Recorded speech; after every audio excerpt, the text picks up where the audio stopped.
So today I'm gonna discussing about the background and concepts of postmodern criticism.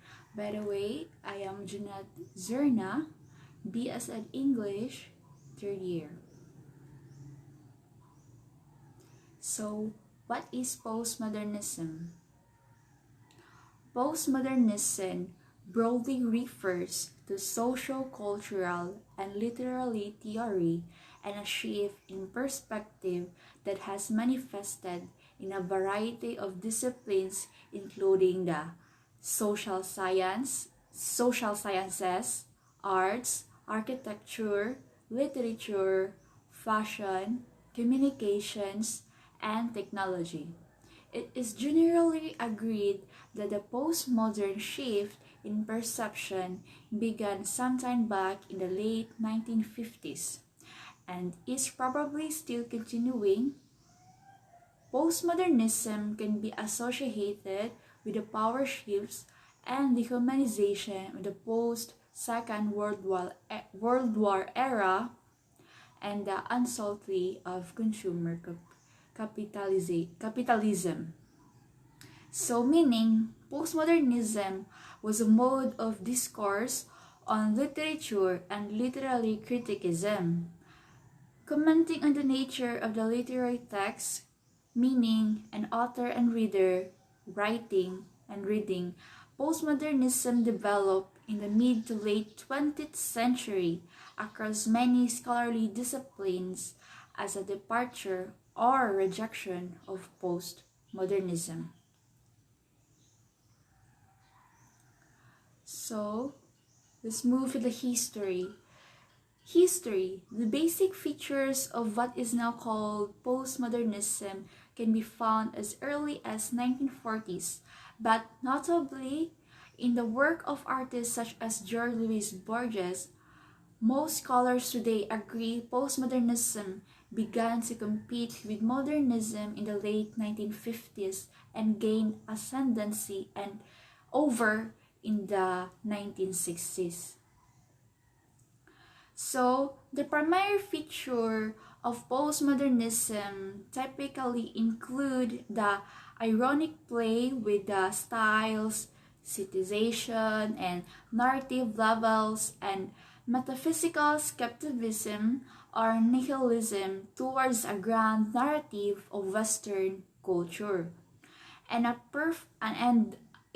preference for a virtual at the expense of the real, or more accurately, a fundamental questioning of what the real continues. So that is all about the history or the background of the postmodernism criticism. So let's move for the concepts of postmodernism. Postmodernists dismiss this idea as a kind of naive realism, such really as there is, according to postmodernists, is a conceptual construct and artifact of scientific practice and language. Meaning, this point also applies to the investigation of past events by historians and to the description of social institutions, structures, or practices by social scientists. So let's move to the descriptive and explanatory. Statements of scientists and historians can in principle be objectively true or false. The postmodern denial of this viewpoint, which follows from the rejection of an objective natural reality, is sometimes expressed by saying that there is no such thing as truth. And for the truth, through the use of reason and logic, and with the more specialized tools provided by science and technology, human beings are likely to change themselves and their societies for the better it is reasonable to expect that future societies will be more human, more just, more enlightened, and more prosperous than they are now. So, postmodernists deny this Enlightenment faith in science and technology as instruments of human progress. In that, many postmodernists hold that the misguided, I mean, hold hold that the wait, the misguided or unguided pursuit of scientific and technological knowledge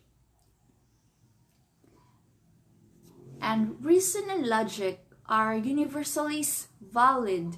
Their laws are the same for or apply equally to any thinker and any domain of knowledge. For postmodernists, reason and logic too are merely conceptual constructs and are therefore valid only with the established intellectual traditions in which they are used. So, for the postmodernism and relativism, as indicated in the preceding section, many of the characteristic doctrines of postmodernism constitute or imply some form of metaphysical, epistemological, or ethical relativism. It should be noted, however, that some postmodernists heavily reject the relativist label. Postmodernists deny that there are aspects of reality that are objective, that postmodernists deny that there are aspects of reality that are objective, that there are statements about reality that are objectively true or false, and it is possible to have knowledge such as statements, objective knowledge, that it is possible for human beings to know some things with certainty, and that there are objective or absolutely moral values.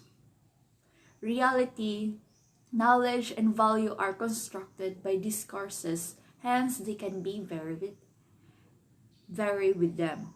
So this means that the discourse of modern science, when considered apart from the eventual standards internal to it, has no greater purchase or the truth than do alternative perspectives, including the example of astrology and witchcraft.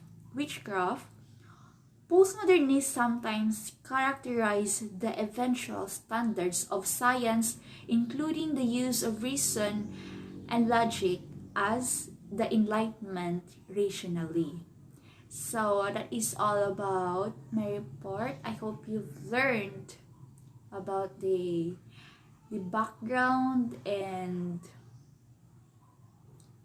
the concepts of postmodernism criticism.